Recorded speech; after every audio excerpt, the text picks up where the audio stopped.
When you find yourself in battle, immediately submit to the Lord for instruction.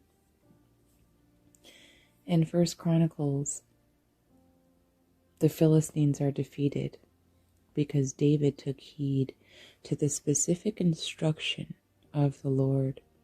This preceded great victory and David's fame throughout the land, and many men feared him. I'm just going to read a little bit, 1 Chronicles, starting with chapter 14, about 8 through 15 or 16.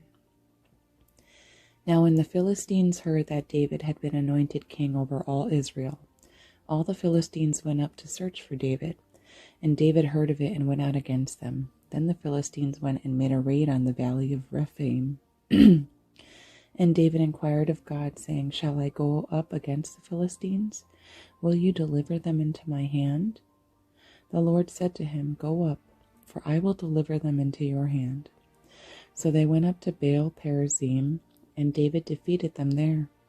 Then David said, "God has broken through my enemies by my hand like a breakthrough of water."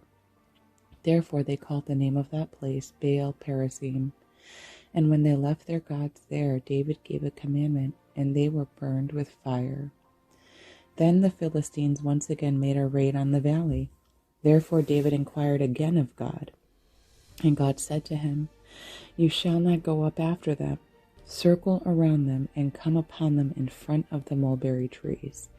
And it shall be, when you hear a sound of marching in the tops of the mulberry trees, then you shall go out to battle, for God has gone out before you to strike the camp of the Philistines."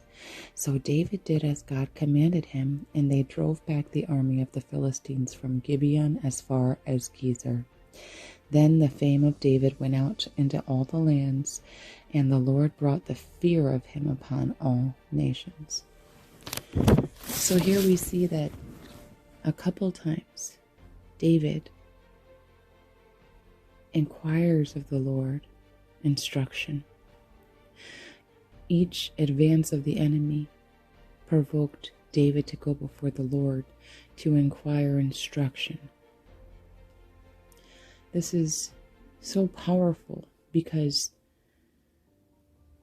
as we see, the Lord has gone before us. So he already knows what the enemy is going to do. Will he allow you to fail and not go before the Lord and ask him? Of course, if you choose with your free will not to inquire of God, "Lord, what do I do next?" He will allow you to fall. We are not God that we know the right thing to do in every situation. Even if it sounds logical. I mean, here, it may have sounded logical for David to go in after the enemy, but rather the Lord said, surround them. Surround them. And the Lord's plan, as always, was perfect. As always, the Lord's plan led David to great fame and the fear of all upon him, which was, for a king, that's what you want.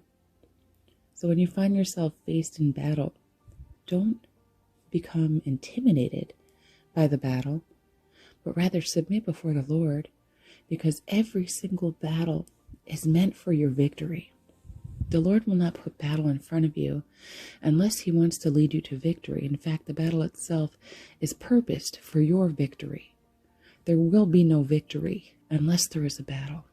And the Lord just asks that you submit yourself before him, because he wants your victory, because he has gone before you, because he is allowing you this battle, which he entrusts to his strongest soldiers, to his warriors, to his Davids.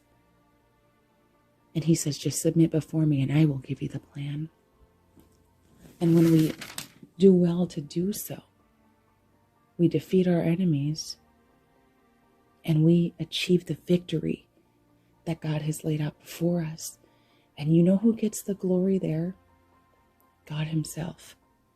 He doesn't give us victory just for us. I mean, it feels great to be victor, of course, but God glories in the victory of his children. God bless you.